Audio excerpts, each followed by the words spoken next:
It can be very difficult considering how different the track is and how different the truck handles. Of course, when you're practicing at night, you might be like a full half a second faster, but here during the day, about let's see, about just before 4 p.m. sim time, it's definitely a lot different out there. Right now, it's been practiced been about 96 to 99 degrees out there, and these guys have noticed a lot of them have a lot of trouble off turn two, so that's definitely a spot to keep an eye on tonight. And another thing, as far as adversity, is their competition they're faced. Because last week, the way Jeffrey Meyer came from behind from 4 laps down after a connection issue and still went on to win at Texas.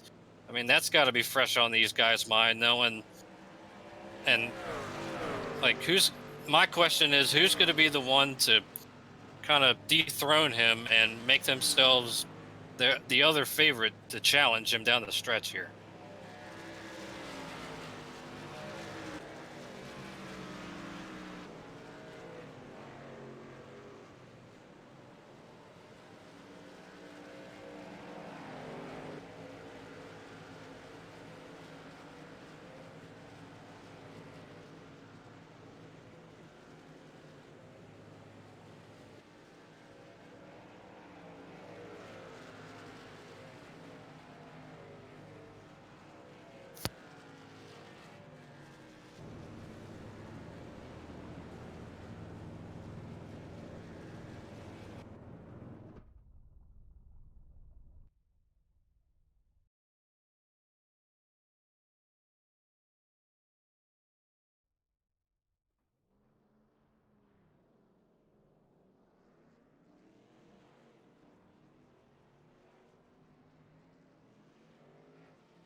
Yeah, this is definitely, in my opinion, the most unique short track in NASCAR.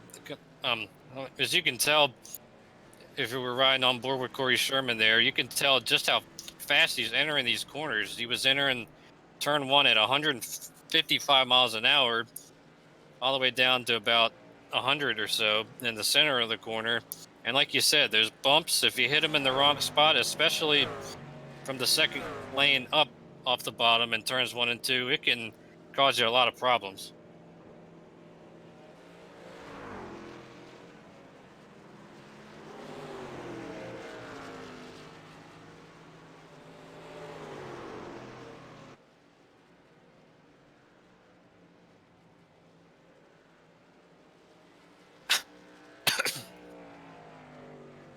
Assist to the front bumper, and he hits him again now. Rayon Fowler into the outside wall. He's going to pass nearly 3 cars down that front straightaway. and he's going to get them all done with. What amazing. Lead to the inside goes Logan Cloudman is going to touch in.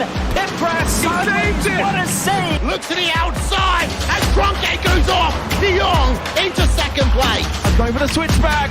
Oh, pinpoint driving. It's howling down to the inside. I trying this contact though. Slide left of the racetrack. Chris Venner drives it back down underneath, and he takes that second spot right back. Joker goes to Garrett Lowe. Garrett Lowe should take victory with all that contact. He's going to try and make the move around the outside of the Parabolica. That's not going to work, but he's going to try and get the cutback here. Get the run out the Parabolica. That's beautifully done there. Michael Schumacher, there's a little bit of door banging as well.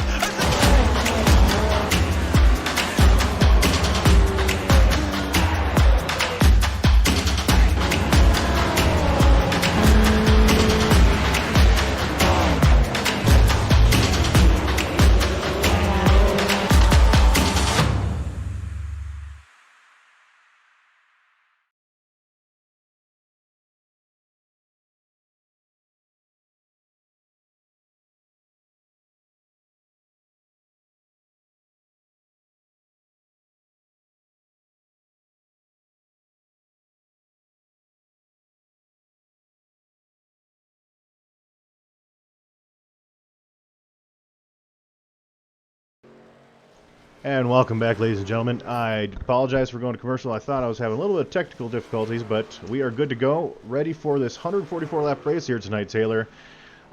Iowa brings a special type of racing. Again, as we mentioned, it's unique characteristics. We talk about the uniqueness of tracks every time we go to it, because when you're like me and Taylor, we go, we race so often at these tracks. They're very much all different. But here, when you think of a short track, Taylor, you think of beating and banging, and I always like Martinsville and Bristol come to mind. But here tonight in Iowa, we're not going to get that type of racing per se, because there is a lot more room here. But I mean, it's one of the few short tracks where there's two distinct different lines. There's there's different racing styles. There's different braking points. Where if you go to a Martinsville, everything is very similar. Yeah, it's very unique as far as how you can.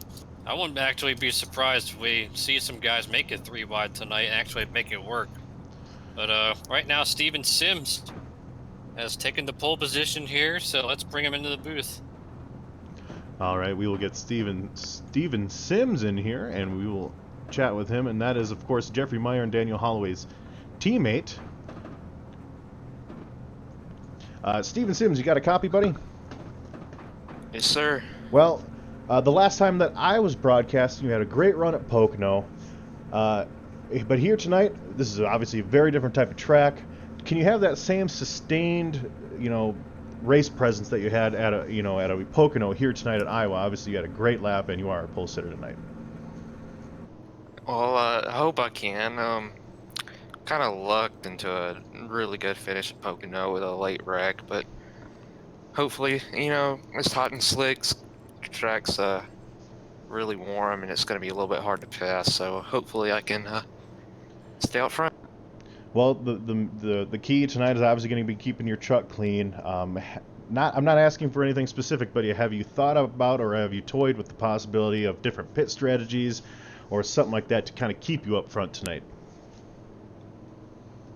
I think tires are so important that anybody who tries pit strategy is just not going to work. And fresh tires mean so much. We drop off a second after 12 laps, so I wouldn't expect anything out of the ordinary from anybody. Awesome. Well, good luck tonight, Steve. Hopefully we talk to you at the end of this thing as a top 3 finisher, my man. Yeah, 10-4. Thank you, guys. Well, Taylor, again, that's Steve Sims, Bad Boys Racing. Let's pull up these points real quick before we go green. Steven Sims, I don't see him on the list. It might be because he might have missed a few races, but a couple guys looking that are just outside that cutoff. Again, we spoke about Jordan Berry, Jarrett Rogers, Marvin Wingfield, Purcell, and Gatsky, Robbie, and David. They're in jeopardy of bouncing out, so keep an eye on those drivers tonight, Taylor. But we've got one full lap left before we go green. But is there any final thoughts before we throw the green flag here? Well, again, just how competitive this series is. Like, won't be surprised me again if we see someone like, say, Marvin Wingfield or, say, Corey Sherman or Jared Rogers or Jordan Berry or somebody like that to become a new winner and make that playoff picture even more interesting. So these guys have really got to be on their A game tonight. Well, And like Steven Sims said, track position is going to be critical. Well, we're also going to have to be on our A game because there is going to be action all over the track. You can get strung out here after a little bit, but these first couple laps, it's going to be very, very crazy. I'd hate to suggest that there might be caution early on, but it's certainly a possibility with these trucks and how hard it is to pass here. But we are getting ready to find out as the pace car is set to take that sharp left-hand turn. And we are going to go racing for 144 laps here at Iowa Speedway. Green flag, green flag. Really good start by Sims. Clears Springer by about 3 or 4 truck lengths. Just Steven Sims already off to a good start. Top 4 drivers single file back here in the middle of the pack, though. That's certainly not the case, as we see the 52 O'Leary kind of slide up, almost hit the 45. A lot of action is going to be coming off of turn 2 tonight.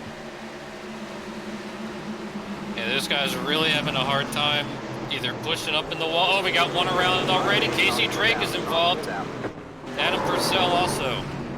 And Trent Helt And gets David spun Wellborn after. slides in.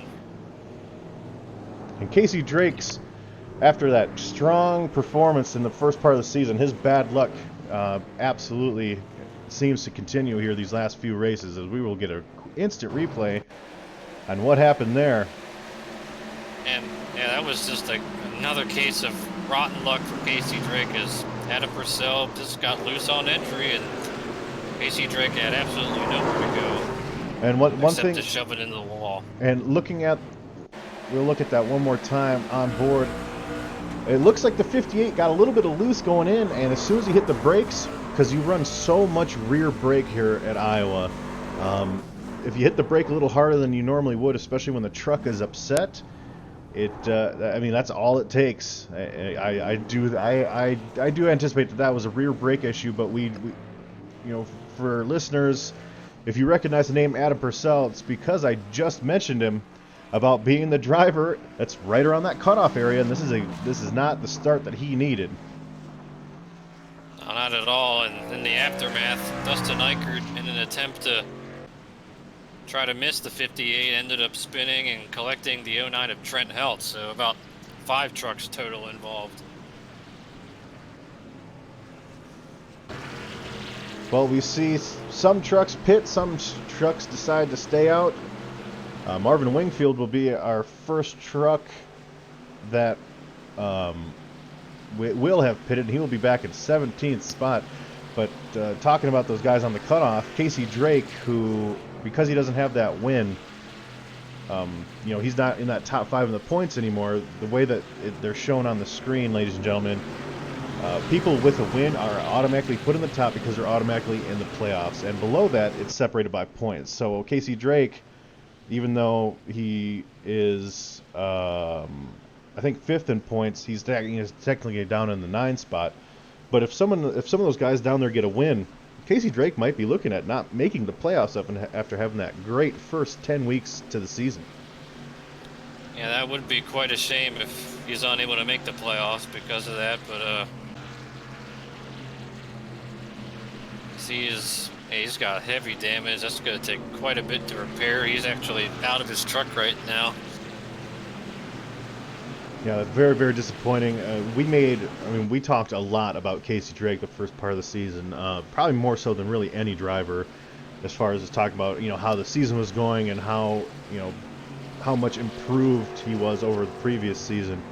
His speed is still there, but tonight, because of because he didn't have the qualifying effort that maybe he would have wanted, he kind of gets back in the pack, and that seems to be his luck lately. Is if there's a wreck, Casey Drake is, if not in it, he's certainly close by. So we will monitor him as he does get that repaired. You said he's currently out of the truck as those repairs are happening. Hopefully he can get back in here and salvage a points day. MP's already gone 1 lap down. And yeah, last 2 out of the last 3 races, he's finished worse than 20th. And as far as the start of this race, looks like that trend will continue, unfortunately. But we're getting 1 to go right now. Yep. Jeffrey Meyer's already moved up from 4th to 2nd. Yeah, in just a lap. And his Bad Boys Racing teammate is Steven Sims in first. So one driver that qualified very well tonight and is also in need of a great run is just behind both of those drivers. That is the 21 of Richard Springer. So hopefully he can make some noise here tonight. Speaking of bad luck, he certainly knows all about that this season as well. So he's got that 1 win at ISM in his back pocket. But hopefully tonight he can get that bad luck turned around, as we are green again. And once again, showing that leader does have a really good advantage. Steven Sims gets out to a great start. Meyer got a good run off turn 2 that time. Richard Springer side by side with Rogers for 3rd. And the 9 truck of Rogers is another one of those on the bubble drivers as far as 3 wide, and we got another spin. That's Jordan Berry. Oh, another hard hit.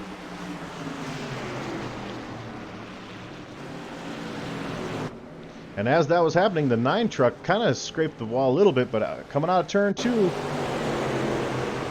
just as you called earlier in the broadcast, Taylor, turn 2 is going to be a stinker. Now let's see what happened here. Robbie Armstrong again. And it looks like the 29. He got a lot of damage in that too. Let's get a, before I assess that completely, let's get another view of that. I want to see if the 29 pushed up or if the 57 was kind of a little bit lower than expected. That's a close call there.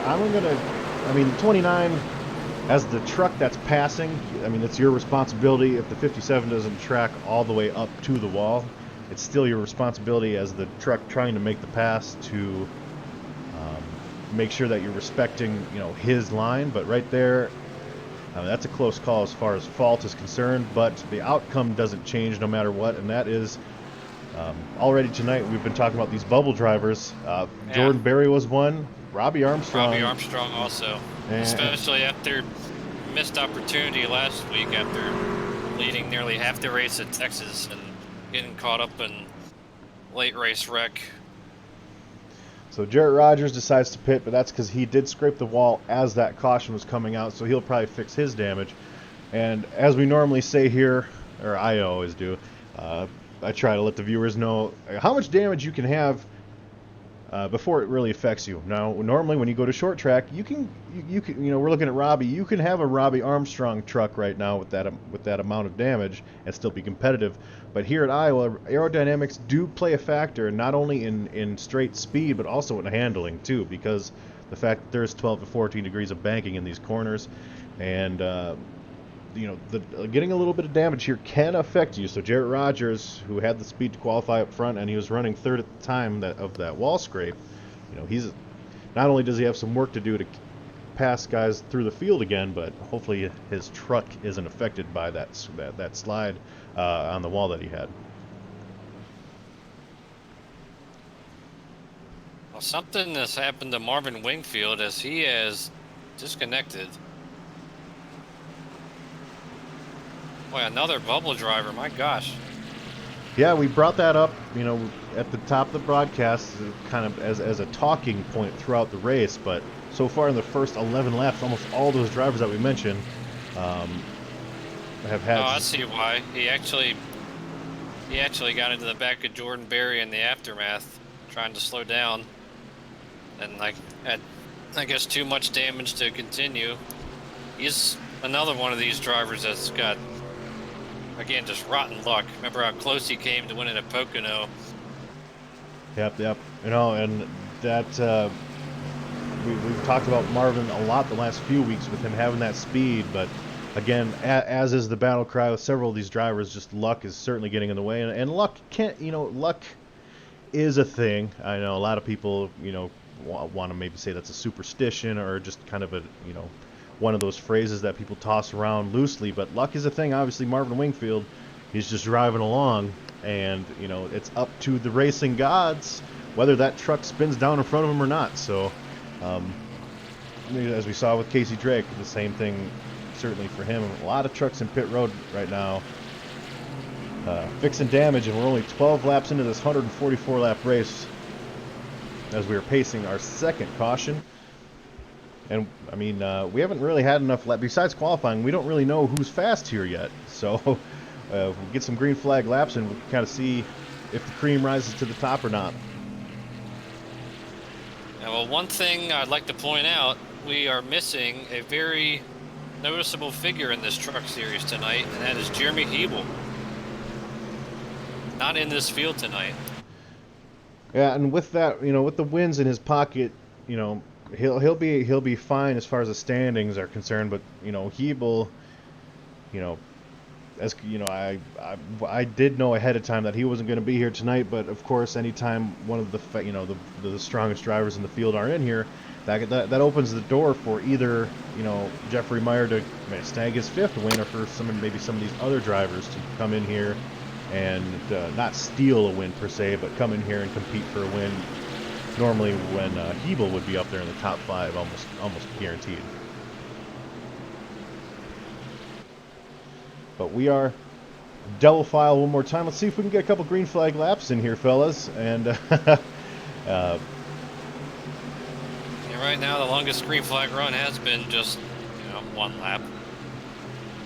But one thing we've seen twice now, maybe for the 3rd time, we've seen Steven Sims getting those great jumps here on the start, and see if Jeffrey Meyer can maybe stay to his outside.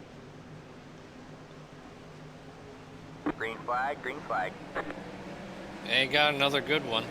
Got a good jump. Meyer a little bit closer this time as those 2 trucks get a good jump. Focus on the battle behind him. Richard Springer clears for 3rd, and Corey Sherman, who has been strong as of late with the speed that he's had. Keep an eye on the 6th truck, and Dakota Wilkins up there. Keep an eye on some of these guys at the front of the field who pitted on that first caution, but not on this one. Guys like Matt Vanderkoy and David Wellborn and Cody Gatsky.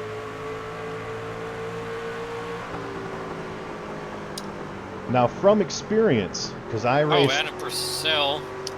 Sorry, Getty. Looks like he had more trouble off turn 2, but gathered it in. From experience, being strong on these short runs, this is something I did last night. We ran in the DRL Grand National Series last night, and I was struggling here because on the short run, you know, I was fast, but if you don't take care of your equipment, it's so easy to chew up your equipment here. If these guys aren't taking care of their stuff, you know, within the first 5 or 6 laps, we're going to start seeing some drivers drop significantly. I was running 2nd, and then about 20 laps later, I was almost outside the top 10. So we'll see here tonight if, you know, those more experienced drivers or the drivers that know Iowa well, we'll see who can take care of that right front tire. And like you said, they're going to drop back in a hurry if they don't. With the way this corners are really long and sweeping. No, and that's absolutely, it's almost like an auto club where it seems like half the time that you're on that track, you're in a corner, the shorter straightaway, and think about it. Just like at Richmond, you're not on the front stretch. You're not completely going 100% straight. You're turning to the left ever so slightly as well. Mm-hmm. Nope, and that's exactly right. Currently, Steven Sims holds first over his Bad Boys Racing teammate Jeffrey Meyer by 0.2 of a second. Just behind him, Richard Springer, Dakota Wilkins, and Austin Cothran round out your top 5. Behind him, we have a battle for 6th and 7th, and these are 2 drivers that have both been showing great speed lately. And that is David Lindahl and Corey Sherman. They make contact. Lindahl keeps it straight. Right down into Jarrett Rogers, though. Jarrett Rogers just get a little bit of nose damage as we will back that up. Of course, it seems like every time I'm talking about a driver, they get involved in something here. And yeah, it looks like Corey Sherman tried to cross him over a bit, and he just didn't have him clear. We'll look at that one more time from the vantage point of Corey Sherman. He got a little bit of a run. There's a little bit of a wiggle from the 88, and yeah, just the slightest touch. And Jared Rogers, oh, got trouble again. Dustin Eichert in turn 3. Wow, right in front of a whole bunch of trucks. They all missed him somehow. William Wingfield ends up in the grass, but they managed to avoid contact.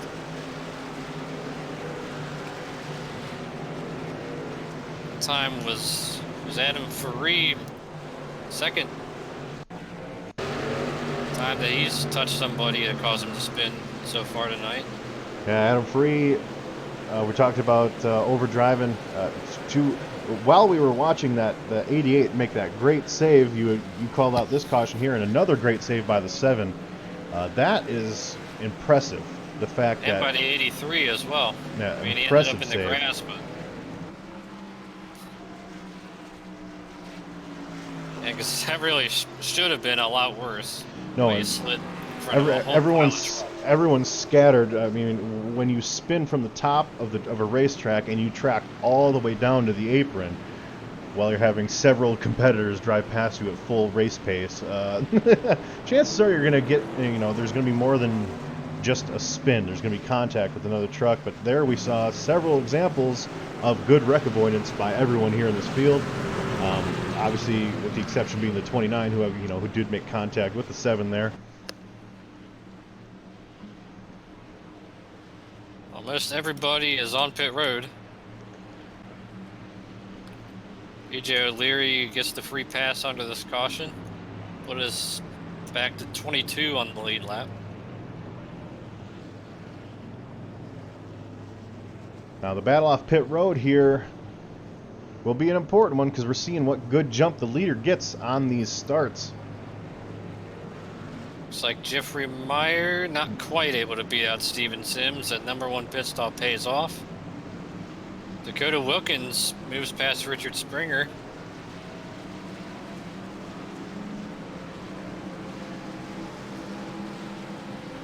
So Steven Sims does get out, and he will lead the field to the next green, and as we mentioned, that is a good thing.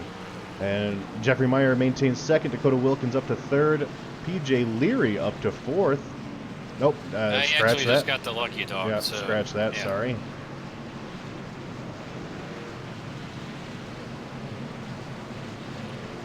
But just inside the top 5, we have David Wellborn Jr. I'm looking at pit times, and it seems like everyone but Cody Gatsky took 4 tires on that stop.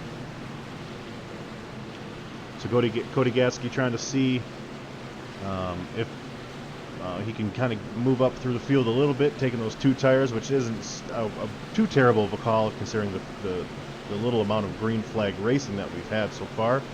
And Corey Sherman in 6th, and just behind him, David Lindahl, the person who Sherman spun just a few laps ago. So those 2 drivers will be battling side by side once again when we get this green flag. I got a little issue here with Austin Cothran. I guess he sped on pit road or something because he is letting the whole field pass him. And that's very unfortunate for the 45 because he was the one that was in 5th when that caution came out before. Obviously, David Wellborn is now in 5th and filled that spot, and that's going to be a heartbreak because with how hard it is to pass here, Taylor, regardless of how fast you are or not, getting through the field, it's going to be so much extra wear on your tires. Just trying to pass people, especially in the back, you're going to have to really tread lightly with some of the damaged trucks that we have here. That's going to be really tough. I think we called to some of these guys early on the top 10, Adam Breeden and Craig Meyer running 9th. What a great run he had last week at Texas, finishing 3rd. He does have a little bit of front end damage in that he got involved in that second wreck. He actually was the one that sent Robbie Armstrong into the wall after they tried to avoid Jordan Berry, but doesn't look too bad. He's up here. Certainly has got to get that run last week certainly have had to give him a lot of confidence and possibly some momentum moving forward. Well, another driver just behind the 25, speaking of Daniel Holloway and that 26, that blue Chevy, he's a driver that was 20 laps away from winning the championship last season at Homestead before he got tangled up with a lap truck. But here he is, he sits in 10th, and with the exception of a few races where he had a good run, it seems like this season he hasn't been super aggressive. I'm not going to say that he's been slow or anything like that, but it seems like he's kind of been mired back a little bit further than what you would normally expect out of Daniel Holloway. So we'll see if he can work his way through the field and start knocking out some of those good runs. A lot of these drivers are going to have to start looking for that momentum as we head towards the home stretch here before we get into the playoffs. But right now, Taylor, we're going to get set again for a restart as the pace car turns down. And Sims with another great launch. He gets a great jump.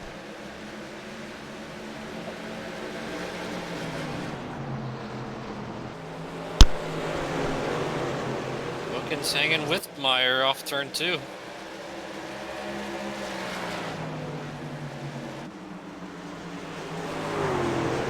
You can tell that this track is gaining grip. Right now it's 87 degree.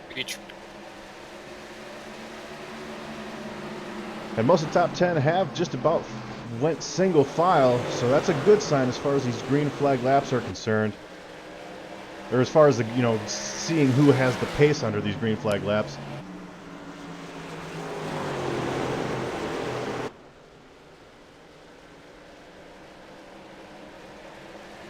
See Holloway side by side with Meyer. It's kind of funny, kind of interesting to me, although they seem to have some good based on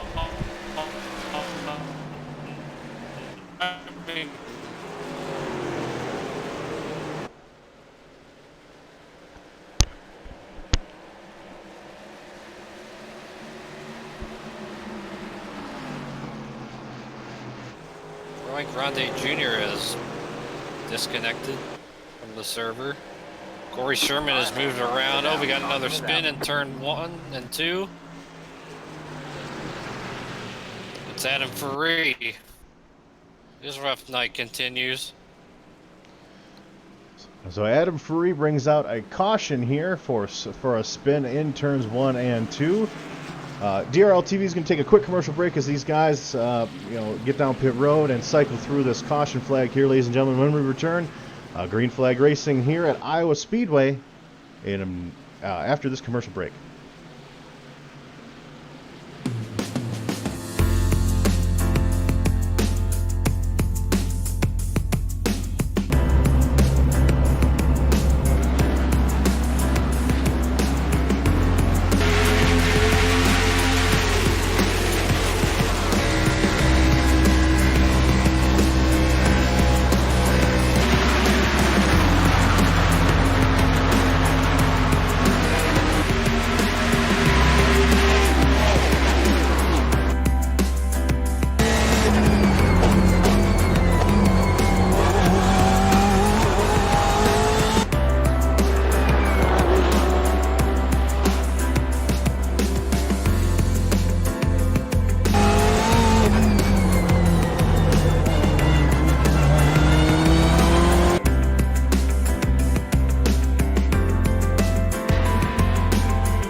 And ladies and gentlemen, welcome back to the Iowa 126th pacing lap 35 of 144. Off to kind of a rough start here. I believe this is our fourth caution so far. But as we often mention, ladies and gentlemen, we do broadcast 3 races a week for the whole racing season. Every week almost, except for certain bye weeks, all year long. If you are a fan of iRacing, a fan of auto racing, or a fan of DRL TV, make sure you hit the subscribe button, hit that bell icon. That way you are notified every time that we go live. Now, Taylor, again, kind of a rough start here. A little bit more cautions than what I even expected here for Iowa, but it is a short track, so certainly stuff like that is going to happen. But if we get some green flag racing, I'm looking at these top 3 or 4 drivers, and they look like they are the top 3 or 4 drivers so far. Is there anyone in the back of the pack here that you expect might be a little bit of a sleeper here tonight? I'm keeping an eye on Holloway and Jared Rogers as we get the green. A big checkup though on the outside lane. All that does is benefit Steven Sims, as Dakota Wilkins and Jeffrey Meyer are going to be battling side by side for that second spot. Corey Sherman just behind him. Richard Springer rounding out your top 5. Yeah, that was a kind of odd part. The guys behind David Wellborn in the outside lane were kind of spread out a little bit. They kind of missed time when they were going. Well, that allows Steven Sims to get out to a decent lead, about a half a second over Jeffrey Meyer, who holds off Dakota Wilkins. And as the 44 settles Meyer back, pushes up into the wall. and as that was going on, there's a little bit of a pretty close racing there between Springer and Corey Sherman. We'll see if anything materializes from that. But Meyer drops out of second and back into a battle there to stay inside the top 5.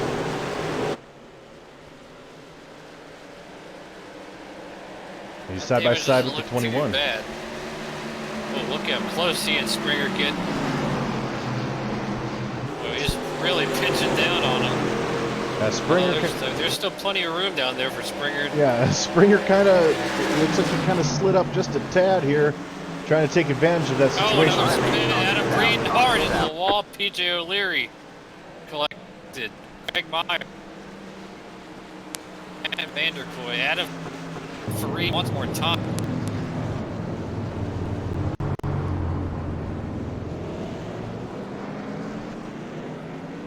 So another top points driver. PJ O'Leary entered this race 4th.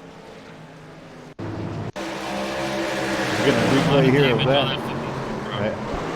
Looks like he kind of just got turned there by the 9 truck, and yeah.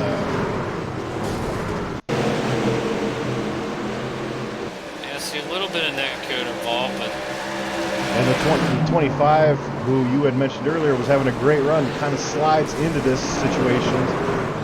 Not sure how much of damage he got out of that. It looks like he might have maybe warped through the 52. It looked like there was enough room for all 3 trucks between the 9, the 01, and the 45, but just looked to me more that the 01 kind of came down a little bit on the 9.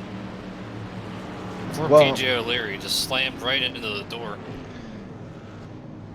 Yeah, I mean, in any event, this early on in a race, there really shouldn't be racing like that. You certainly understand somebody who's got a little bit of a little bit of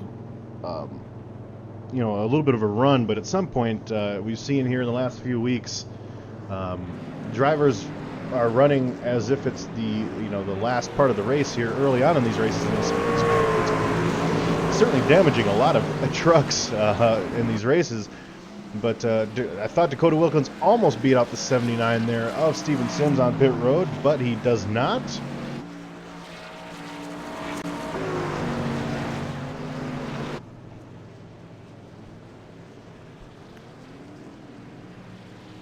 And that allows Jeffrey Meyer to kind of fix any damage he might have needed. It doesn't look like he spent any extra time on pit road, so he chooses to not really mess with that right front that is a little bit beat up there. that still shouldn't hurt him at all. And Free has finally called it a night. I mean, I think he has had enough for 43 laps.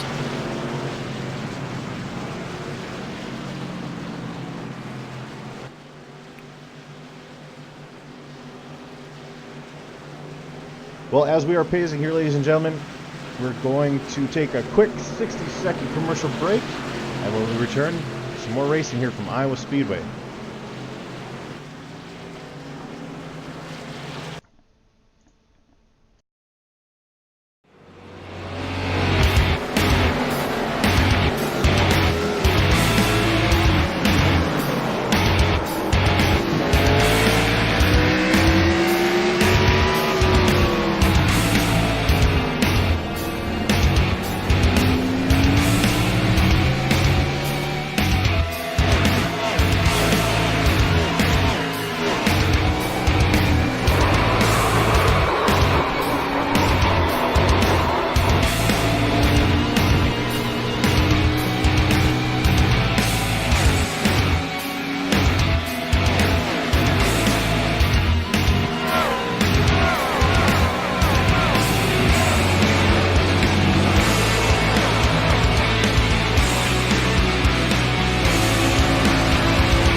And ladies and gentlemen, we are back for the Iowa Speedway 126. 45 laps into this 144 lap race, and these drivers are double filed up and getting ready to give it another shot here. I believe it's 5 cautions so far in the early part of this race. I do expect that we'll get a little bit of a green flag run here. These guys have got that short track mentality tonight, that is for sure, and as soon as they shake some of those some of the cobwebs off here and start to get used to the Iowa Speedway that we have here today, hopefully we can get some good racing here, Taylor. Yeah, like you said prior to us going to commercial, it does look like these guys are racing like it's 5 laps to go, instead of letting the race kind of come to them a little bit.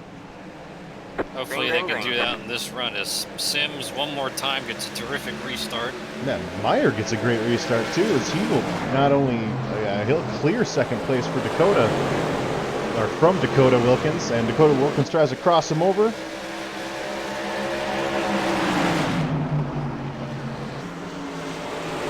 Keep an eye on the 21 here, as he's trying to stay just outside the 44, and he does.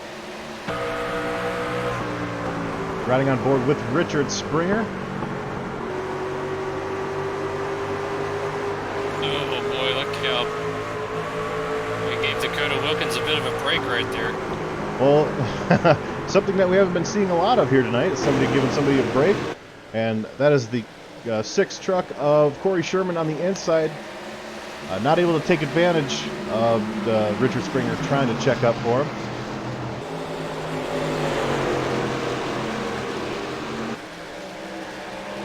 And you can see just how hard it is to pass.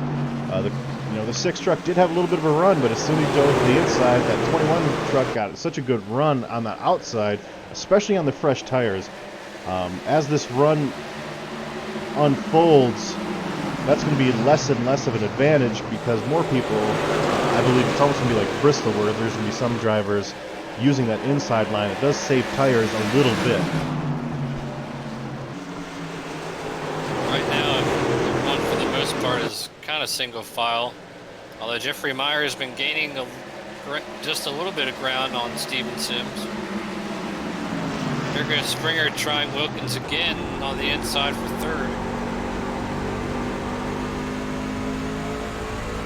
And one of the things you got to be careful of, as the 21, if you're not able to clear the 44 and the 44, holds you off, all of a sudden you know, running side by side here, you're so much slower. You're going to have, you know, the 9 and the 6 breathing down your neck or passing. They might just follow the 44 around.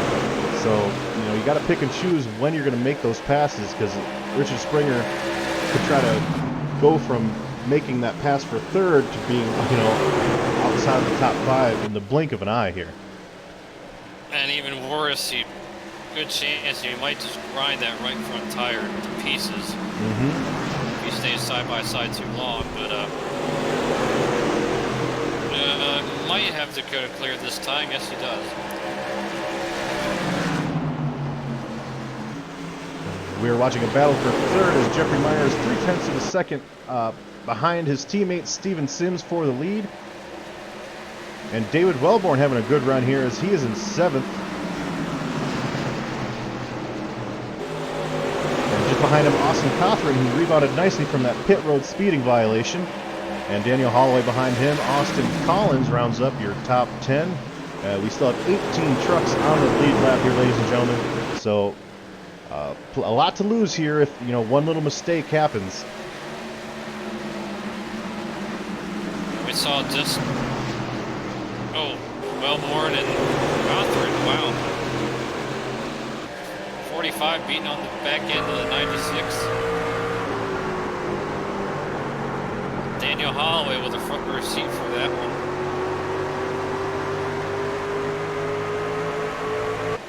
Track's gone back up to 90 degrees. Yeah, we do have a little bit of shade here, at least in 1 and 2 right now, so, you know, that's the thing.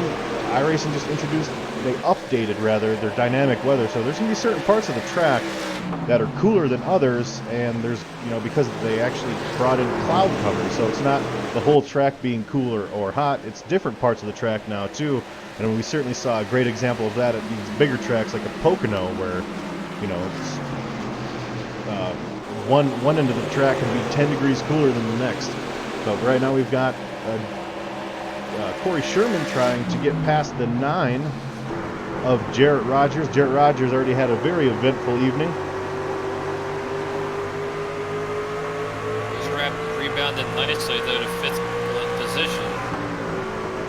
And this is although he's got a mirror full of Sherman.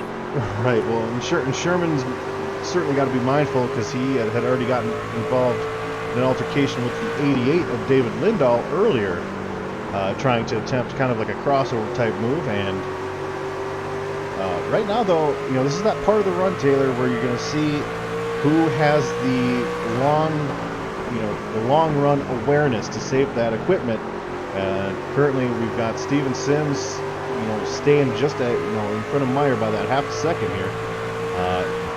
And we talk about the 21, you know, trying to make sure he's not, you know, grinding off that right front.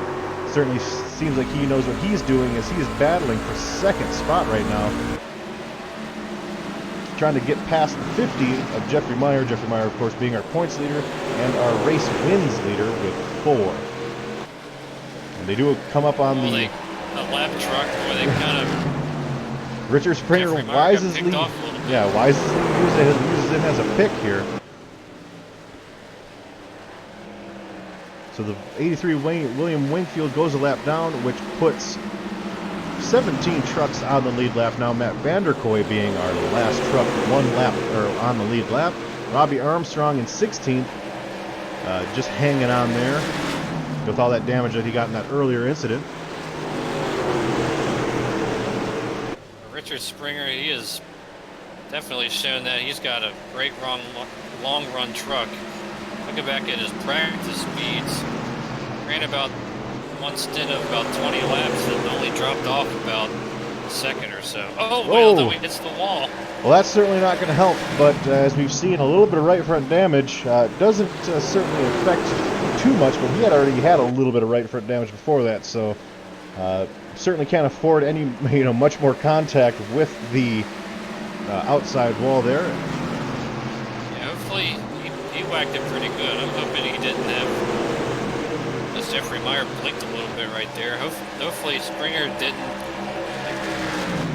bend up any of the steering or anything, because the way that right front tire, Dakota Wilkins. Caution is out. And looking back, I'm going to guess that might be something to do with the 9 here, and it was.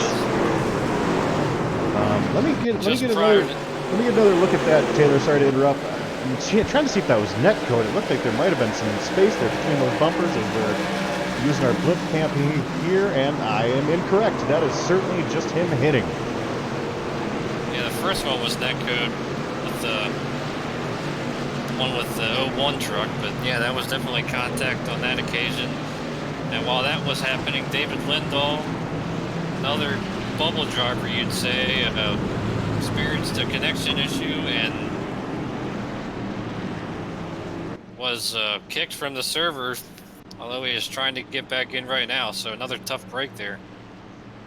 Well, and going back to that incident now, the 44, who has had some great runs lately, certainly cannot, I mean, can't be happy about that. With the 9, you know, we talked about, you know, people having different braking points and different lines and stuff like that, but they're, as we saw, kind of just inexcusable right now at this point in the race for our leaders, you know, to be experiencing situations like that with so many laps left.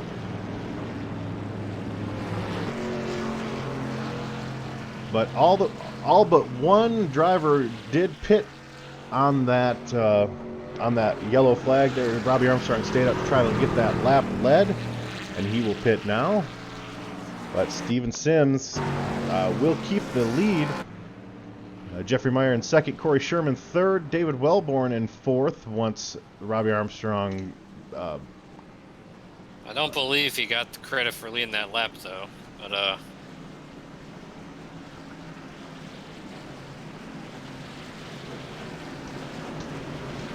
could very well be possible that never know how much optional repairs Robbie still may have.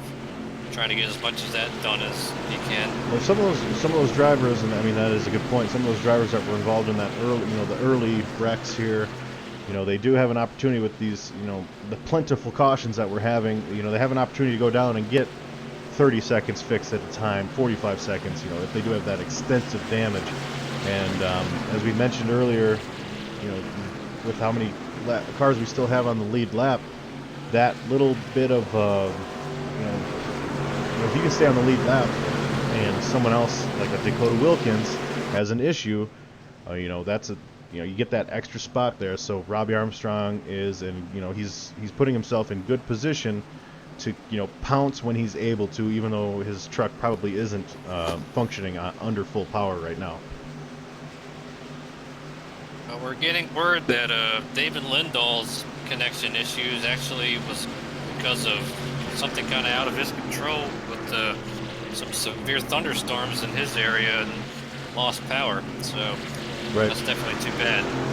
Well, and, you know, and that's the thing with you know, I experienced some connection issues myself, and you know, a lot of these guys that we see here on iRacing and even in DRL are, you know, veteran racers in real life outside of, you know, their home. They used to go to their local tracks, but because of the price of auto racing of any sort, you know, these guys come here, you know, to get that, you know, that outlet for racing. But the problem is, you know, it is 100% based on server connection and internet, which is, you know, obviously not what, you know, real auto racing or non-simulated auto racing is about. So that's the downfall here, but iRacing puts out a good product and, you know, allows these drivers to come in here, and that's, you know, that's the cool thing about what we see with how these tracks are made and how these trucks and cars handle. It's as close to the real thing as you can get anywhere. So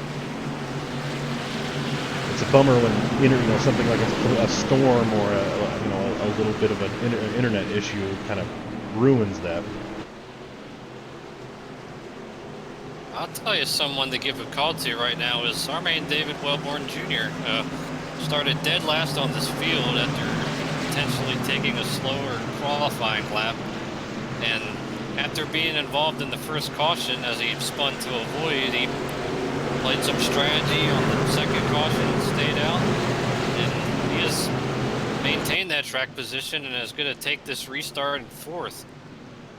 And ever since then he got back to the, he got into the top 5, and he has stayed there ever since. There's a little bit of a bottle up behind the 7 on that restart. But the 79 of Steven Sims gets that great jump that we've seen all day. Corey Sherman, who's been just just around that top 5 area, was trying to look inside the 50 there. And the 45 of Austin Cothran, who was only in the back because of a speeding penalty, has now made his way back into the top 5. And just behind him, Austin Collins, battling the 26th of Daniel Holloway for the 7th spot, the 6th spot rather. You can see just how bumpy this facility is all the way around the track, bottom, top. That's a relatively new track, built, constructed in 2006.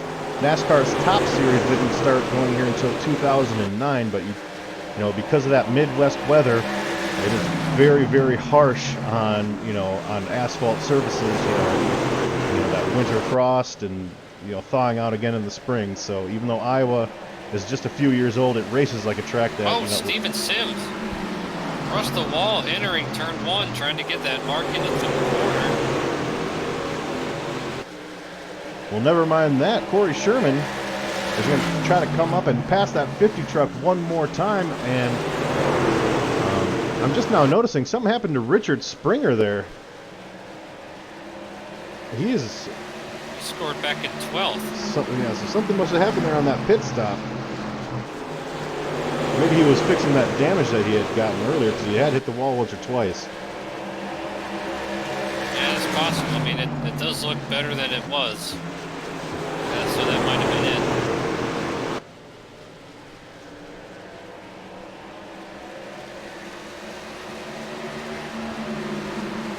Frank Meyer has fought his way back up into the 8th position. A great run for him. I pondered earlier when he made contact with the 52 of PJ O'Leary whether he warped through him or not, and it seems like he must have, because if he had actually registered that hit, going, that he had with the 52, there's no way he would be running right now, much less running well inside the top 10. Yeah, that front end damage came a lot earlier, so.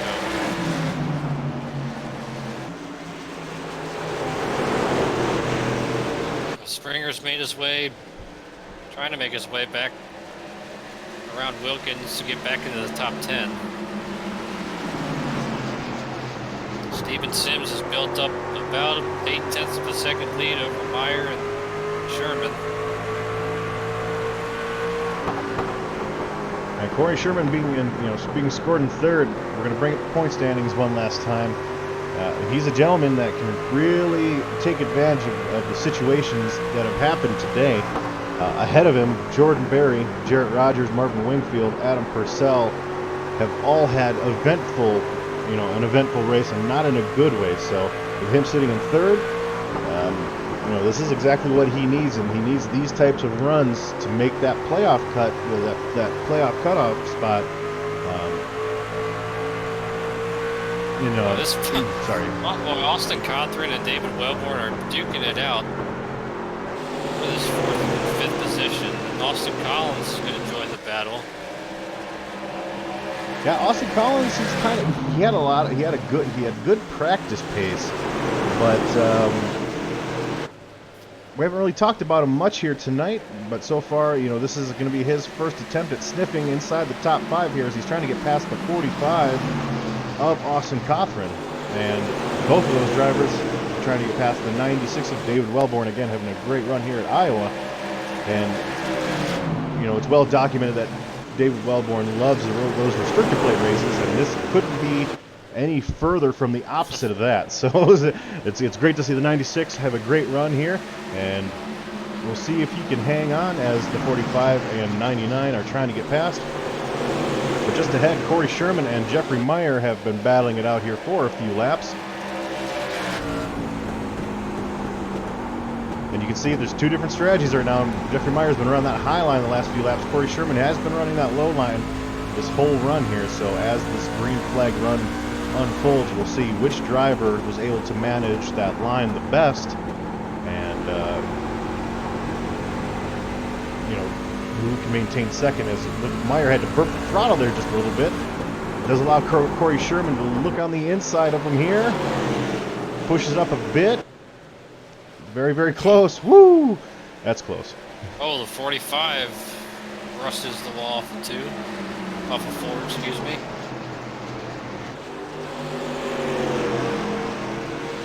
And while this battle for second's going on, Steven Sims continues to extend the gap to it's now 1.5 seconds. Yeah, we saw Steven Sims lead a lot at Pocono, and Pocono was riddled with yellow flags, so we weren't really able to see him race out front. It was kind of more like the 2 or 3 lap stints, that kind of what we saw here in the first part of this race, but which is kind of how this race unfolded too. But as we've had these little bit longer green flag runs in the last 2 runs so far, Steven Sims not only is he stayed out in front, but he's absolutely checked out this time around, as David Wellborn trying to hold off the 99. Oh. I mean, he's had a good battle with one guy named Austin. Why not have another good battle with another guy named Austin? Right. That got very close off turn 4.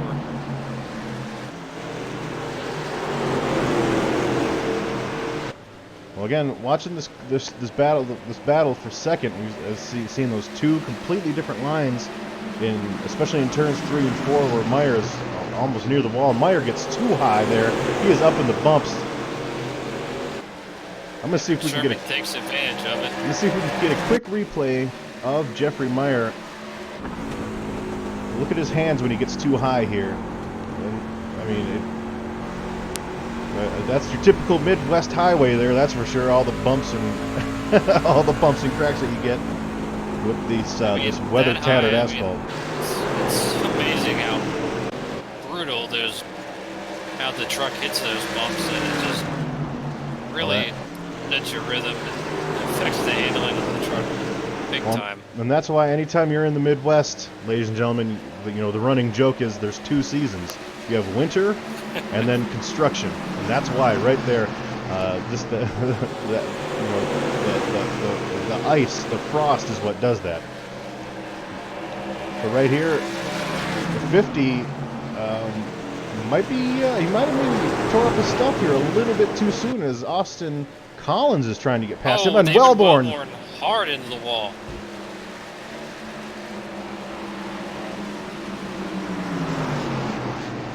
That was a hard hit, ladies and gentlemen. Let's get a quick replay of that. The 96, he just tracks up, and he just needed an extra 1.5 feet there, and it just was not there.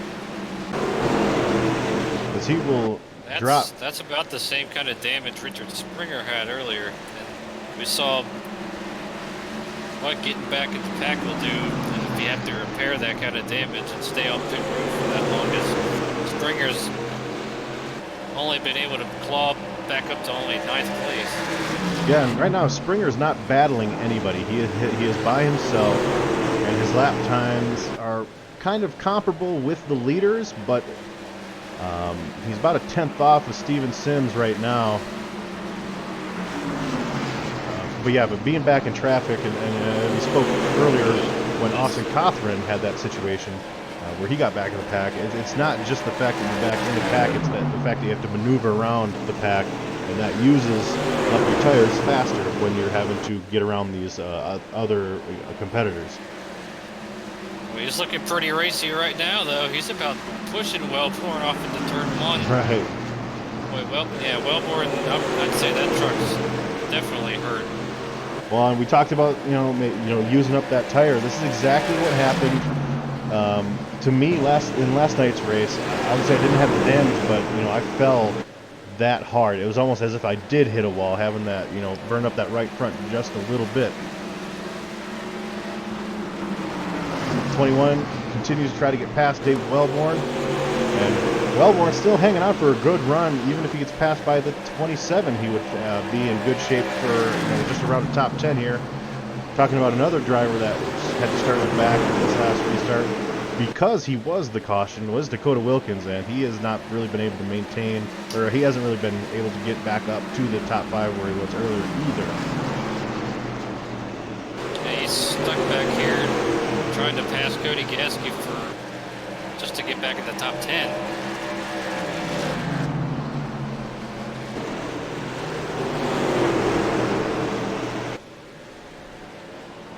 Well, they come up on Matt Vanderkoy, 72. And we're currently watching Richard Springer try to hold off the 25 of Craig Meyer, while also trying to catch the 26 of Daniel Holloway. That would be for 6th position.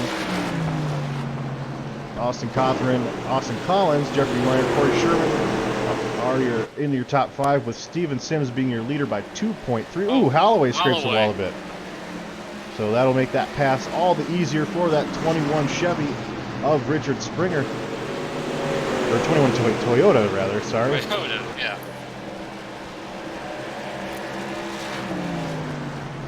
So that puts Springer into 6th position, and Holloway, just like with what happened with Wellborn, is in danger of losing a few spots here. But when we get back in this pack, it's when we with the events that we've had happen here at Iowa, it's it's kind of back here. You're having damaged trucks versus damaged trucks, and that can really bottle things up. As the 26 has hit the wall, 25 has damage, the 96 has damage, and as we saw in that last caution, the 44 has damage as well. So, but I tell you what, Wellborn is hanging on pretty decent, even considering that big hit that he took. Third place just changed hands. Austin Collins just made a power move to the inside of Jeffrey Meyer. Looked like Meyer might have gotten a little too high again up in those bumps. Yeah, no, and in 3 and 4, you run that high line, it's good to go. In 1 and 2, the middle line is kind of the preferred line. That's where you see a lot of people gravitate to. Of course, there's going to be others like Corey Sherman we saw earlier, who was running down to that yellow line. But you can't get any higher than that because it'll seriously rattle the steering wheel out of your hands.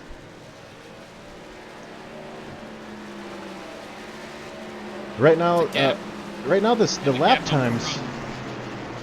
Oh, sorry. Yeah, I was going to say the gap up front is. You mentioned lap times; they're just about equal to each other. Steven Sims. Top 3 about drivers. 2.2 seconds. Yeah, top 3 drivers that last time around all ran 24.8s.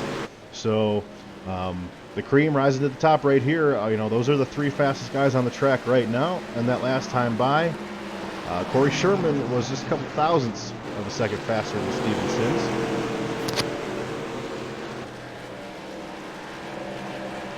And while we have a moment here, remind everyone this is the Iowa Speedway 126. Next week, though, we're going to be going to a track that, again, we'll talk about how unique that track is. Gateway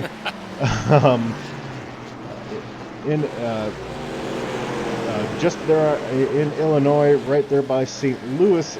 We're going to be doing 150 laps at Gateway.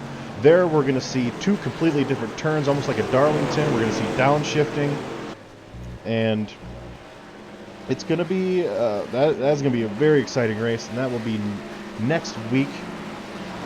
Our next broadcast, ladies and gentlemen, will be Sonoma Raceway on Monday, and that will be the first time that we're taking this new Cup package to a road course. So not only will there be a few lefts, but there's going to be a few right-hand turns as well, and that is going to be a very exciting race, Taylor. Been back using the carousel for the first time in, 22 years? Yep, no, absolutely. They've been using, they're going back to this, what I call the standard Sonoma, that you see a lot of the road series use. So that will be very exciting for many reasons. Of course, the new A package is new everywhere that we go, and you couple that with the whole new race layout. I mean, it changes the track dynamically. But right now, that lead has just about stayed the same, that 2.2, 2.3. But with Corey Sherman running that low line, he's been able to save those tires and starting to as Steven Sims is kind of getting a little bit slower and slower, Corey Sherman actually that time by ran a 24.7, which was actually faster than what he was running a few laps previously. So we'll see what happens if this can go green here for a little bit, but we only have 40 laps to go here in Iowa, and these guys are running out of time. And with 40 laps on their tires already, there is no pit stops here. They can make it to the end on gas. Will somebody pit and try to take, maybe come in and take advantage of the speed that you have with those new tires? I don't see that happening, but you never know. Yeah, I don't see that happen either.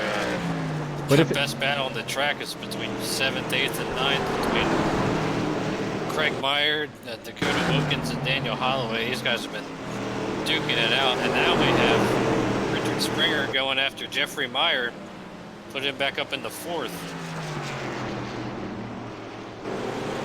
So Meyer having a little bit of fall off here, still maintaining a nice top 5 finish. Richard Springer moves up into 4th, and so we're seeing Springer. He was able to make it through the field, but Dakota Wilkins being hung up by the 25 and the 26. But he does get past both those drivers, and we'll see what he can do now with a little bit of fresh air hitting that nose now, as he's got kind of a big gap up until he would eventually meet up with Austin Cothran, who's in 6th, and that gap's about 2.2 seconds.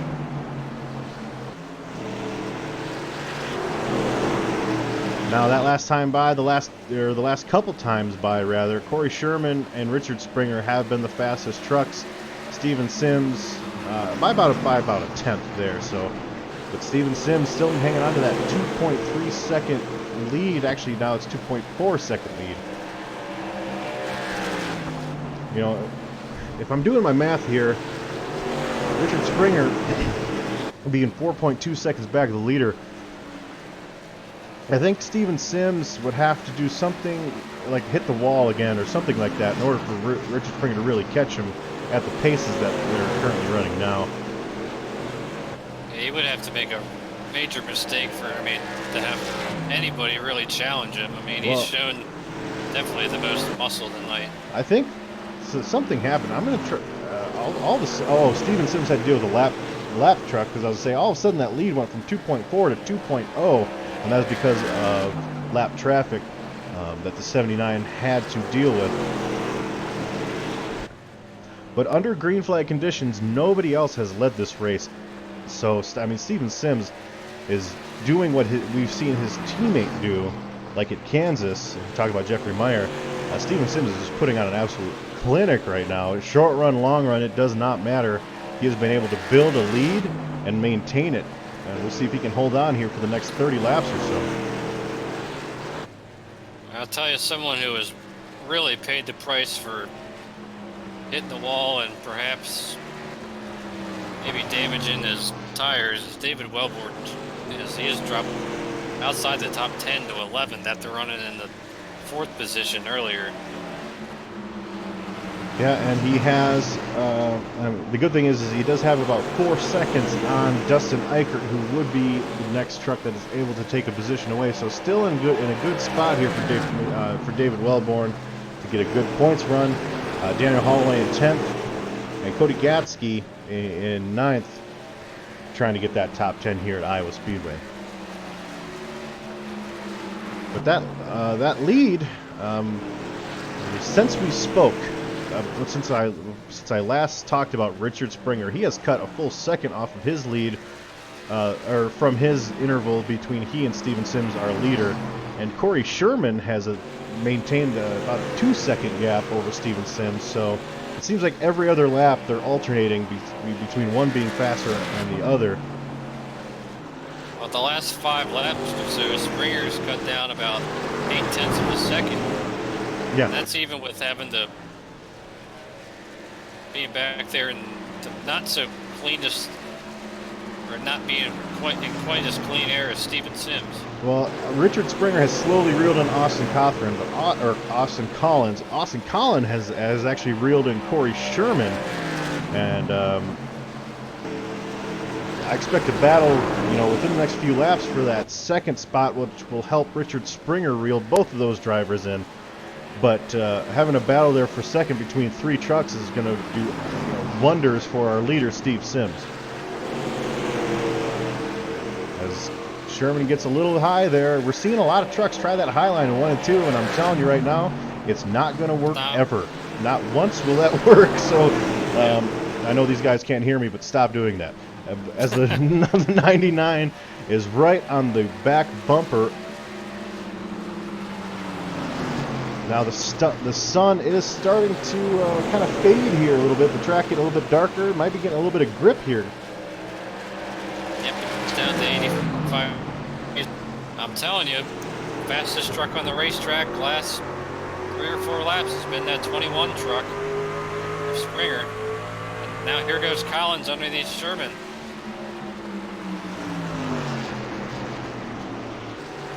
Can he pull off the pass? Not quite even with them.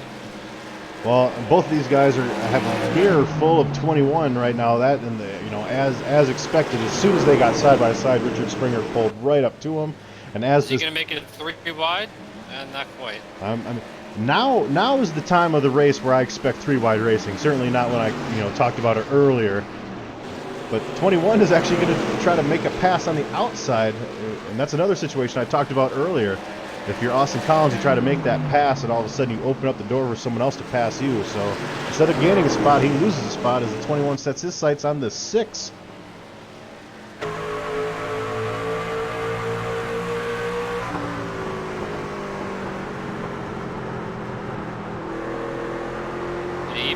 Even though he's caught up in some traffic here, passing these guys, Springer's still just a tick quicker each lap than Steven Sims. If he can get around the 6 truck here, he's got 2.2 second. He'd have a 2.2 second gap to our leader, and we're down to about 25 laps to go. He contact! turns Sherman around. All right, man, caution is out. Into the Caution is wall out. goes the 6 truck, and that changes everything. Well, that also changes everything for the 21 here. We're going to look at the blimp cam. And that's the 21 turning the 6. So not only does the 21's going to have to fight through traffic again, I almost guarantee it. I would certainly expect him to maybe get the EOL on that one. So that changes everything for the 21, and obviously that gets these trucks bunched up. It's a good time to remind everyone that we have 1 attempt at a green-white checkered. Yes. Well, I'm not sure. I'm looking at that replay one more time. It looked like to me if Springer slid up, it was just barely. It looked like Corey Sherman tried to make that wide arc. And no, it's certainly close, but I'm just making a note of it so that if our fans all of a sudden realize that the 21 goes from 2nd to 15th, that's going to be why. If he is deemed to have caused that wreck, he will be getting that EOL, and with 20 laps to go, that is not something that he would want to see. Well, that would end his chances pretty much. Yeah. A guy who wanted to see that caution for sure, certainly the 96 David Wellborn, the 50 of Jeffrey Meyer, who had started to fade a bit. But the 99, the 21 made very, very good work of that last green flag run. But we will see what happens here as these drivers come off a pit road. We've seen the leader, the 79, on that having that first pit box be a huge advantage tonight.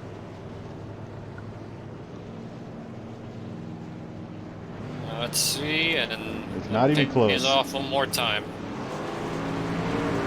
So after about just shy of 55 laps under green, we're gonna have about a 15 lap dash to the checkers here. Well, DRL TV. Certainly we won't rule out another caution flag as the field is going to be bunched back up again. Well, me and Taylor are going to recharge our batteries for this crazy finish. We will be right back after this commercial break, ladies and gentlemen. The most realistic online racing sim ever made. This is iRacing. Detailed laser scan tracks, fully dynamic real world cars, and over 50 series to choose from. 6 online world championships offering over $100,000 in annual prizes. This is the original esport racing game. This is iRacing.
All right, ladies and gentlemen, we are back, and we are double file for our last restart. The 79 to 21 are your front row. We've seen that great jump that the 79 has been getting all race long. Jeffrey Meyer, Austin Cothran are in the row behind him, and Dakota Wilkins and Austin Cothran are in that third row. So with just a few laps to go, it's going to get quite interesting. That's going to have to happen right on this restart thing. And Steven Sims has been flawless at that tonight. And a quick asterisk to what you just said, Getty. Hopefully this is our last restart. Green, green, green. Right. No, that is correct. 21 doesn't get a great start, but he is able to get a little bit of a friendly shove from the 50 as they dive off into turn 1. 79 gets a great jump. Austin Collins clears the 50 here for now, and the 45 is working on the 44. And that got a spin in the back, down into the grass, maintains control somehow. That was Dustin Eichert. And he's the next most recent driver in this field to earn a landscaping license. Wow. Well, this time by the lead is down to 2.6 tenths of a second. Richard Springer was 2 tenths faster than our leader stuck to 79. I apologize for that. Spin. All right, man. Caution is out. And the caution is out this time. And that's Robbie Armstrong, our defending champ here, as we will see what happened. Heading off into turn 1, Holloway makes it 3 wide, and he does not make contact. The 3 car just kind of loses it on his own. And that adds to an already woeful night for our champ. I wonder if that might have been too much rear brake bias. I mean, it seemed like he kind of had to check up for the 96, and yeah, the car. We kind of saw that with the 58 of Purcell earlier. I mean, when you, and ladies and gentlemen, if you're paying attention to any of the wreck avoidance that we've had, you've seen almost every truck that's had to hit the brakes to avoid a wreck. They've also turned just like that. So, unfortunate for Robbie Armstrong. Fortunate for Steven Sims because the 21 was coming. Yeah, he was definitely on the move. And so basically, bad for 2 dysfunctional Patriots drivers, as Cody Barber was also collected there, but good news for another one perhaps, as Well, Springer get another shot on this restart.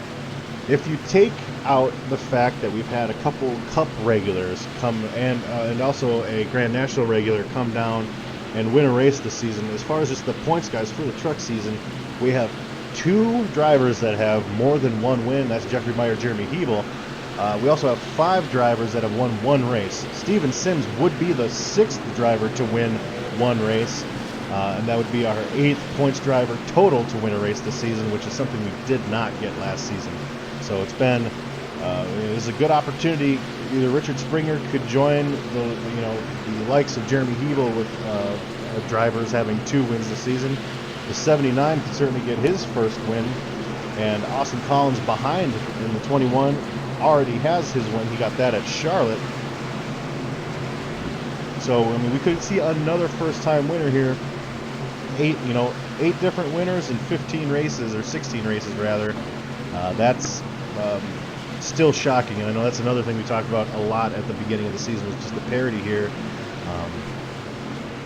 Tonight, if Steven Sims could get that win, that would just certainly put him in the playoff race, assuming that he has the race requirements for it. You have to run, I think it's 80% of the season to qualify for the playoffs and to have that win count for you. So regardless, a good finish here tonight being set up.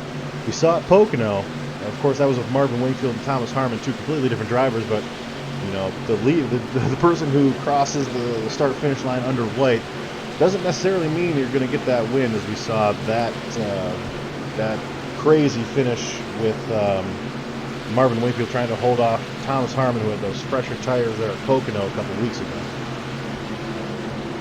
I mean, as important it is for Steven Sims to hold off these guys and get this win, it's important for other guys like Springer and Collins and Wilkins, guys who have 1 win, to try to get a second one, because I mean, that's critical come playoff time.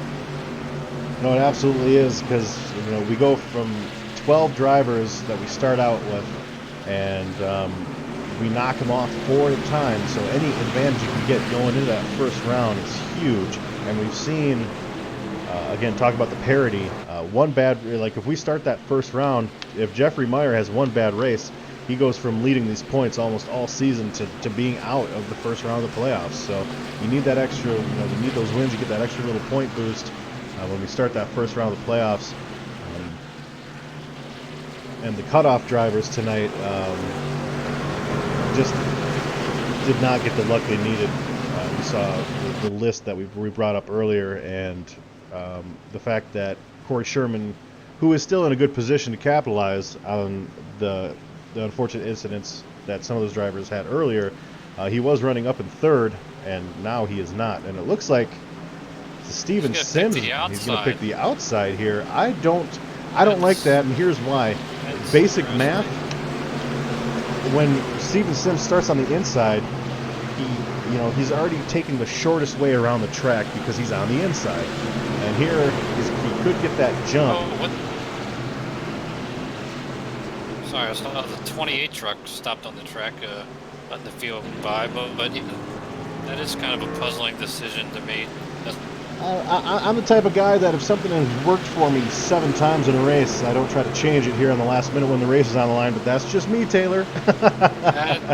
I'm with you. But we'll see how it pays off for the 79 in just a couple seconds, as that pace car is going to take that sharp left here into that super difficult pit road here at Iowa. Green flag, green flag. And 21. Maybe this is why, so we can get Jeffrey Meyer past the 21. So teammates working together here, and that's Jeffrey Meyer's in a position to either battle for the lead or play blocker for his teammate here out in front. Richard Springer had. That was an awful start. I'm sure, talking in Discord, I'm sure they probably had a game plan, maybe had like a 3-2-1 go, like kind of plan. Oh, we got another crash. Caution is out. That is David Wellborn, and he. See, let's get a replay here. 3 wide coming off of turn 2, and 58. yeah, wasn't a whole lot of room for error on that one. But you know what this does do? This next restart, it's going to be, you know, Steven Sims isn't going to have that benefit of having his teammate behind him. He's going to have Richard Springer behind him, assuming he starts on the inside here. If you're the leader, do you pit here? 14 laps on the tires. Well, that's the It's problem tough. it's the problem with being the leader. You feel like a sitting duck, especially if you're as dominant as Steven Sims has been tonight. You feel like whatever you do, the rest of the field will do the opposite. I still think you got to stay out, though. No, absolutely. I do agree, because we're going to get a restart with just a couple laps left, and even with a green-white checkered. A potential green-white checkered, rather.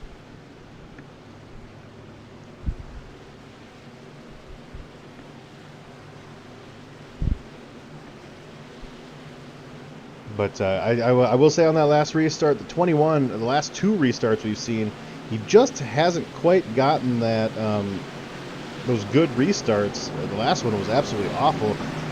The 79 and the 50 had planned to have to do a little bit more work to get around the 21. He kind of just gave it to him with being a little bit late on the throttle there. That's something he's definitely going to have to correct this time, as I mean, this next restart's going to it's pretty much crunch time, because it'll be about 4 laps or so, assuming we don't go into overtime.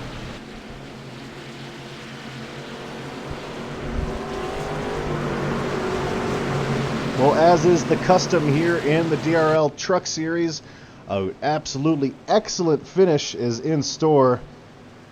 It just seems like no matter what happens, the last 10 laps of these races, it's been full of events. It's almost everywhere we go, it seems that very dramatic excitement and drama, no matter what track we go to. But Steven Sims in store to get that first DRL win, which would be huge for him. His teammate is just behind him. Now, if you're Jeffrey Meyer, and you know, if on this restart they're able to clear 1-2, Jeffrey Meyer not at any point in this race, he has not been faster than his teammate in the 79. Assuming that Steven Sims runs mistake-free, does Jeffrey Meyer just try to block for his teammate to get that win? Or does Jeffrey Meyer push a little hard and try to, you know, risk taking him and his teammate out to chase to get a 5th victory of the season?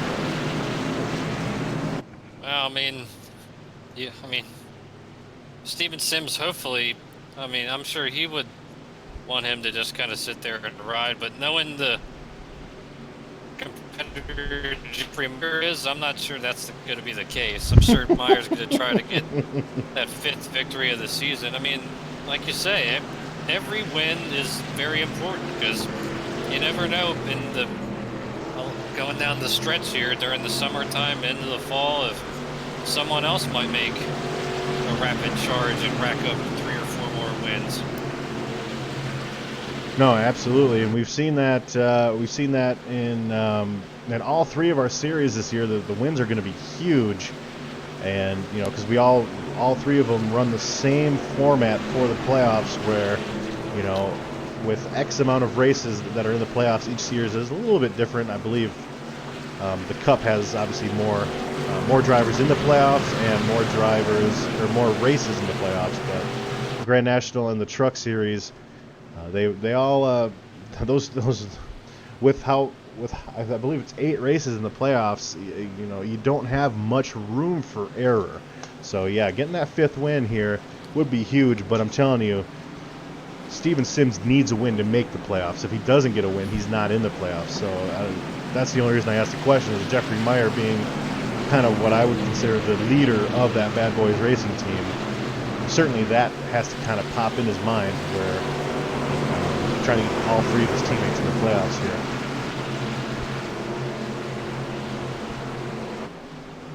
Well, we're going to find out as we're half a lap from hopefully the final restart. So it'll be 3 laps to go.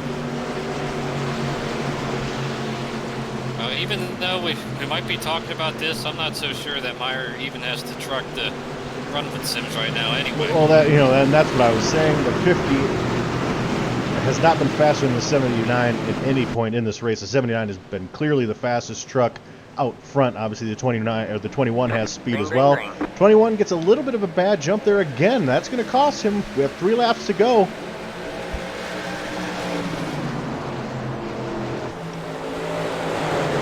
Steven Sims gets a decent lead over his teammate here, the 50, but the 50 looks like he's Still, he's going to be very aggressive here. And reminder, these guys are on older tires, so hopefully they have some awareness there that they're not going to overdrive their trucks here. 2 laps to go here at Iowa.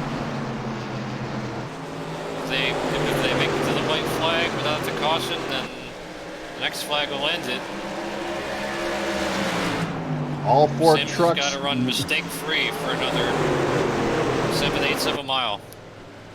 White flag out here at Iowa Speedway. Steven Sims trying to hold off the 50 while the 21 is trying to get around the 50.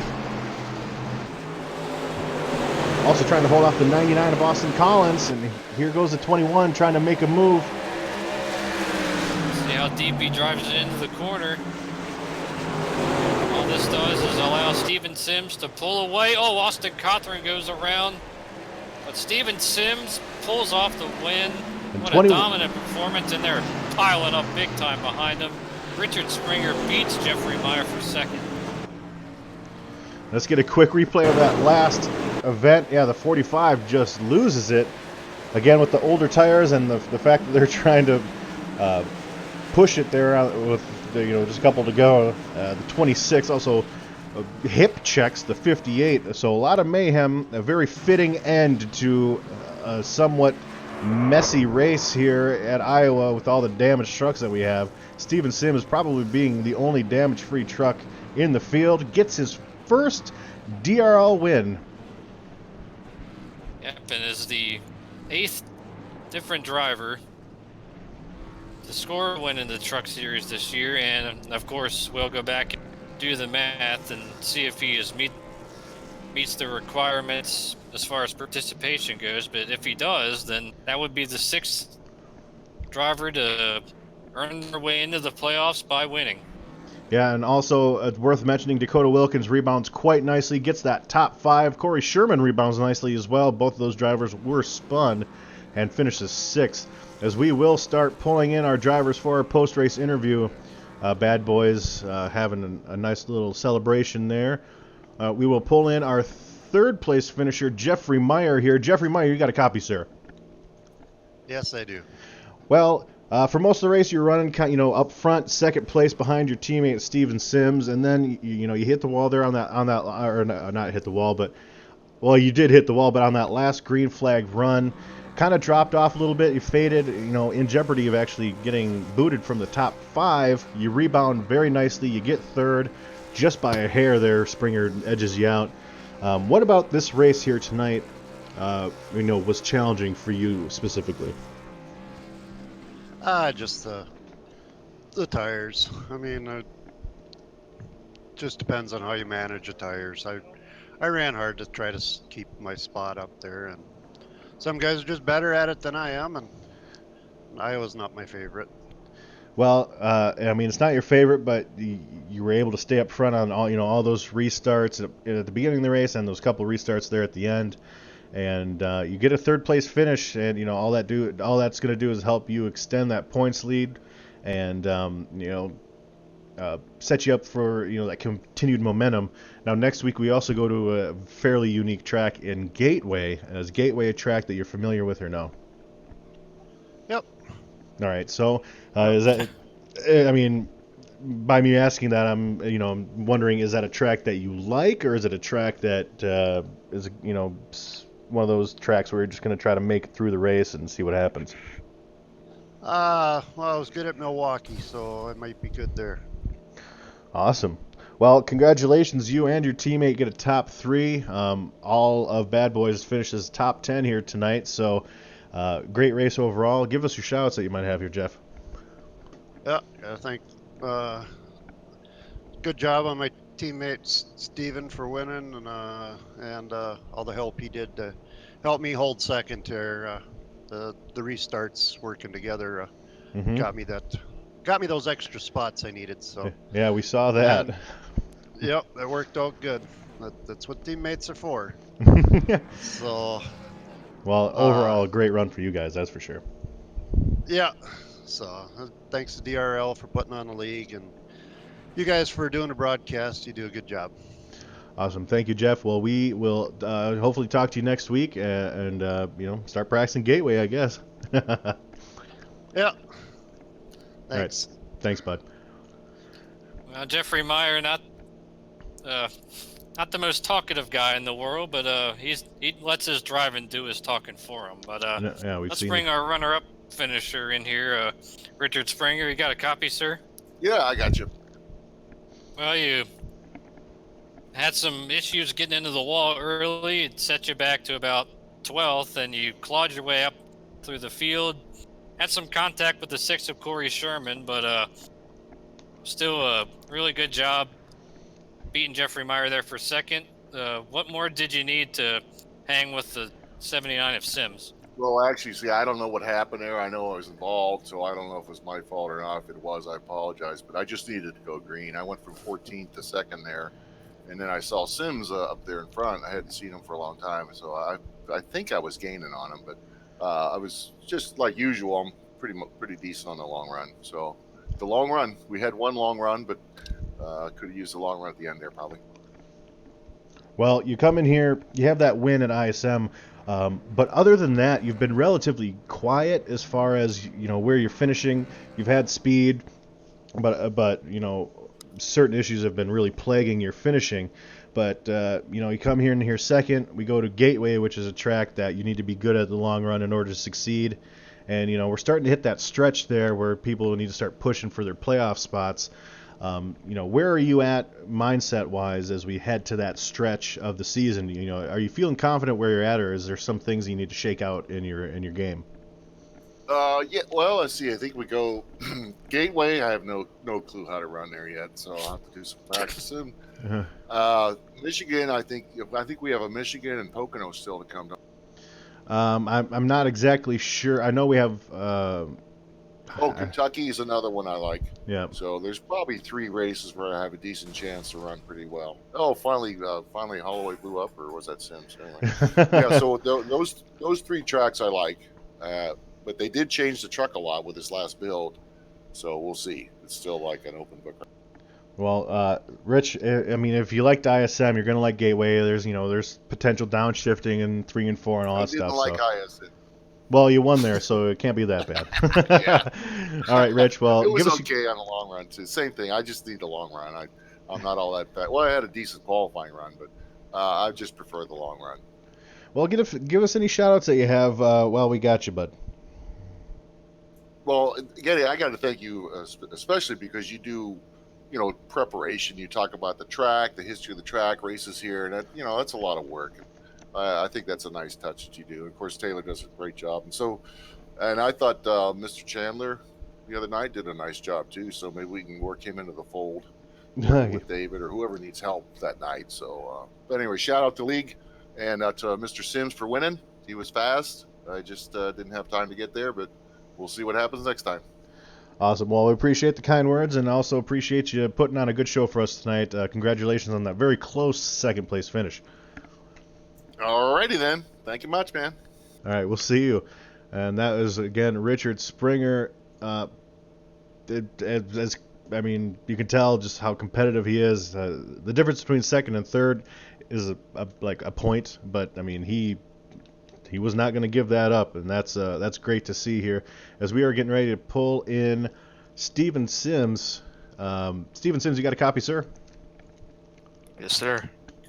Well, you get your first ever DRL win in the Truck Series here tonight, and it wasn't one of those wins that, it wasn't on a restrictor plate or you didn't back into it. You absolutely dominated from lap 1 to lap 144. Tell us how your race went and, were you starting to sweat a little bit on that green flag run when you saw that 21 getting closer and closer?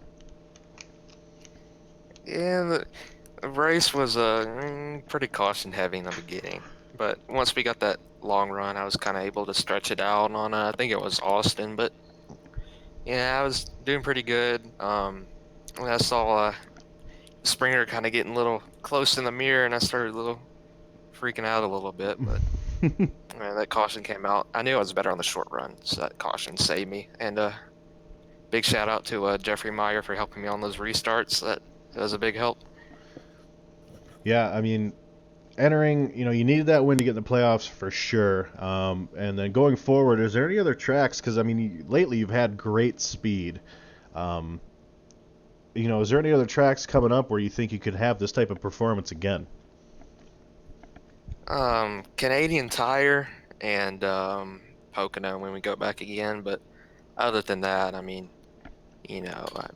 I won't be in here. I'll be on vacation for the next 2 weeks. But once I get back, I'll be ready to go and try to get another win. Yeah, hopefully you have enough race participation for that, to make the playoffs and all that stuff. Because it seems like you're the type of driver that would make some serious noise.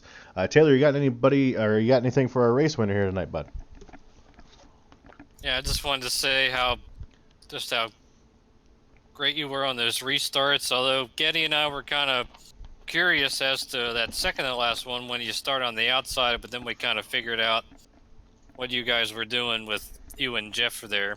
But yeah, just I mean, if you're gonna get your first win, might as well win the pole and lead every single lap. I mean, just a terrific performance tonight. Yeah, that was fun. Again, big thanks to Jeff for helping me out. We were timing those restarts up, trying to keep Springer behind us, and it worked out pretty well. Well, we got you. Why don't you give us any shout-outs that you might have there, Steve? Again, my teammates, and you guys and the league admins for showing this to everybody and making sure we can run smoothly.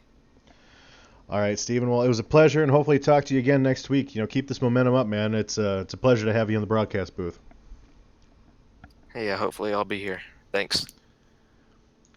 Well, Taylor, as we get ready to wrap up this very eventful race here at Iowa Speedway, give us any final thoughts you have coming out of here as we head to Gateway next week.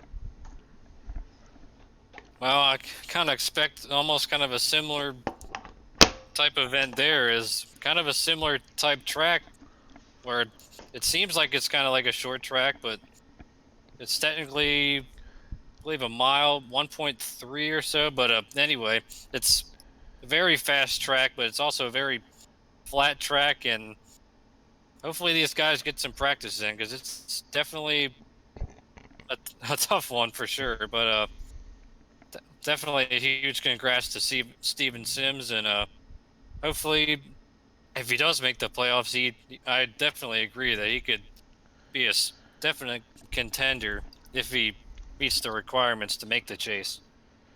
No, you're absolutely correct. Now, and ladies and gentlemen, as we wrap up this broadcast, again, remind you to hit the subscribe button, hit the notification button if you like this broadcast. If you have a favorite driver, or if you are a fan of just iRacing in general, we put on hours of content each week for your viewing pleasure, of course.